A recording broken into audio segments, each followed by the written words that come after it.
with a state-of-the-art repair system. Repairs should be performed in shaded areas on windshields that are not hot to the touch. Optimal windshield temperature is between 50 and 75 degrees Fahrenheit. It's important that the resin not come in contact with the car's finish or painted surface, as this may cause damage.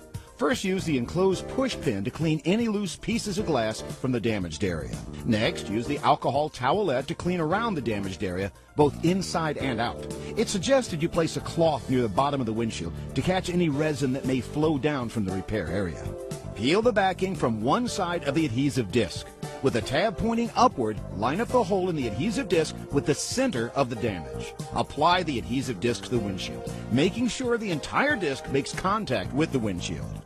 Check the underside of the disc from inside the vehicle to make sure there are no air bubbles. It's very important to have a clean, air bubble-free seal with the adhesive disc.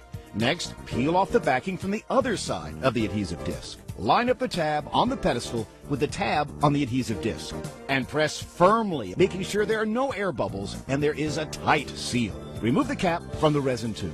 With the tip away from your face and the painted surfaces of your vehicle, cut off approximately 1/8 of an inch to open up the tube. Place the stem of the resin tube into the pedestal opening and carefully squeeze the tube to load resin into the pedestal. You should apply approximately 3/4 of the resin into the pedestal. Clean any residual resin from the tip of the tube, replace the cap, and save the remaining resin for future use. Next, make sure the plunger is pushed all the way into the syringe and carefully and gently twist the syringe into the pedestal. The fit between the syringe and the pedestal should be quite tight. Holding the syringe with one hand, gently pull the plunger upward with the other hand to the second lowest indent setting. Lock it into the lowest indent setting by turning the plunger indent into the clip. The spring clip system will secure the plunger in place. This action acts as a vacuum, drawing the air out of the brake, leaving the resin with no air pockets. Allow the entire assembly to sit for 10 minutes. Waiting 10 minutes allows time for the resin to settle and displace any remaining air pockets. After 10 minutes, temporarily remove the syringe from the pedestal, making sure the plunger remains in the lowermost indent setting. This allows air into the syringe.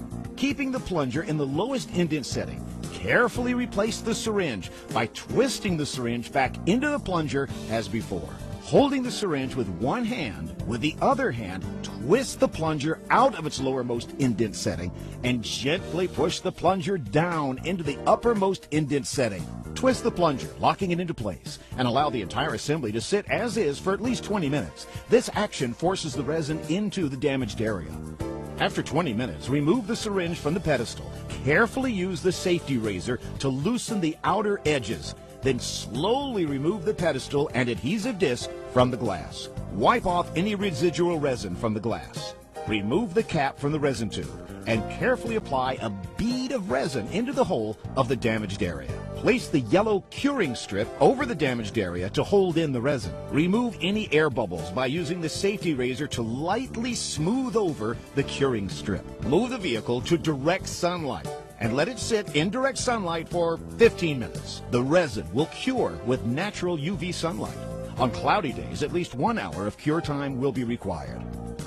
Once the resin has cured, carefully remove the curing strip by peeling it away from the windshield. If the surface of the glass is uneven, use the safety razor to remove any excess cured resin. Clean the windshield one more time with the alcohol towelette. In some cases, the